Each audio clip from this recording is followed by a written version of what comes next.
Ang pagbuhat alang sa ebanghelyo inubanan og pag-antos. Sa mga lisod kaayo ang pagpanganak ug pagpadako sa bata sa pisikal, mauusab ang ebanghelyo, ang buhat sa pagluwas sa usa ka kalag. Apan, ang ebanghelyo gitawag og maayong pag-antos tungod kay maayo ang resulta. Ang proseso sa pagkahimugso pag-usab ug pagbag-o ngadto sa usa ka tawo sa Dios inubanan sa kasakit. Tungod kay gihulog kamo gikan sa langit tungod sa pagbuhat sa usa ka bug-at nga sala, ang mansa sa sala dili makuha kung walay kasakit. Samtang nag-antos sa kasakit, kinahanglan ninyong limpyuhan ang inyong mga sala ug mausab ngadto sa dagway sa Dios aron moadto sa langit.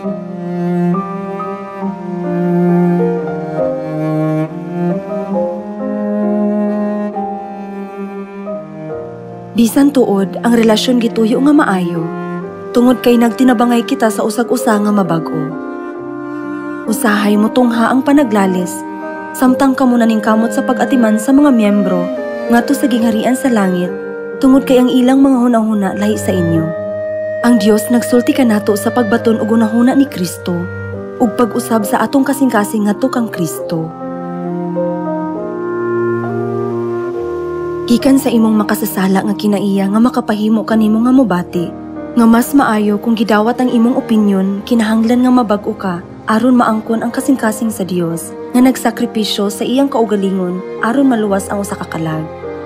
Kun ang mga igsuon magkahiusa, ang Dios malipay kaayo nga siya mosaad sa paghatag kanato og mga panalangin ug kinabuhing walay katapusan.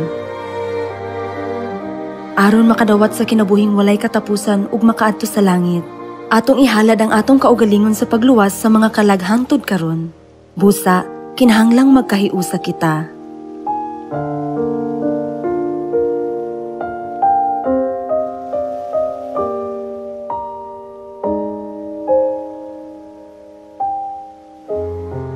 Ang mga tawo nag-ingon nga ang ubang mga tawo adunay kinaiya sama sa coke, ug ang uban adunay kinaiya sama sa tubig. Kung ang usa ka tawo uyugon ang botelya sa coke, kini moboto ug masabwagan ang tawo tupad niini. Unsa pud kaha ang tubig, dili kini mobula ni magsamok sa uban. Dili kita mawad-an og pailob sama sa coke, kun dili kalmado sama sa tubig.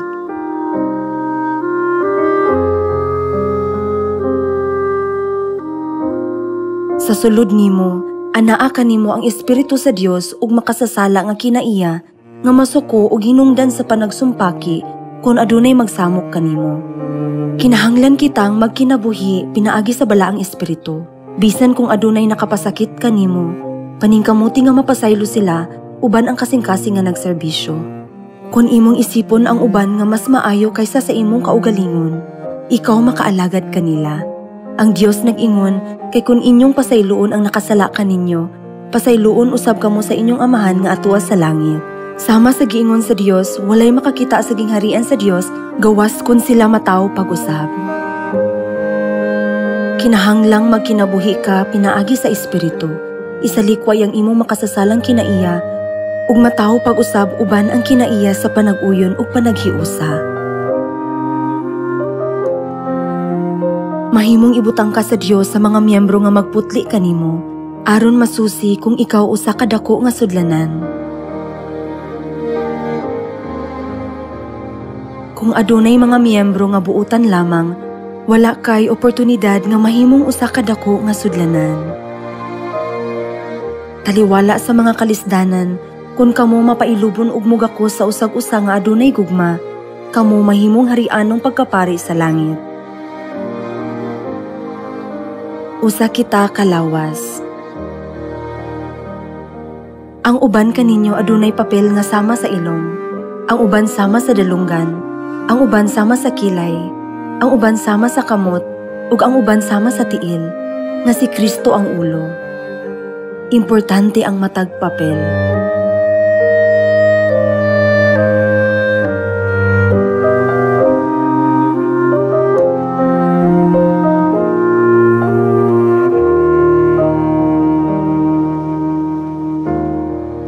Walay rason nga tamayon ang uban o maghuna-huna pag-ayo sa inyong kaugalingon.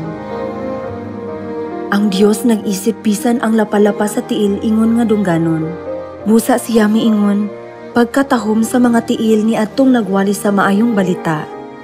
Bisan og masuko ka, kinahanglan nimong pugngan ang imong kasuko uban ang pailo. Maghuna-huna una, nalipay ba si amahan ni ini o nabalaka ba siya kanako?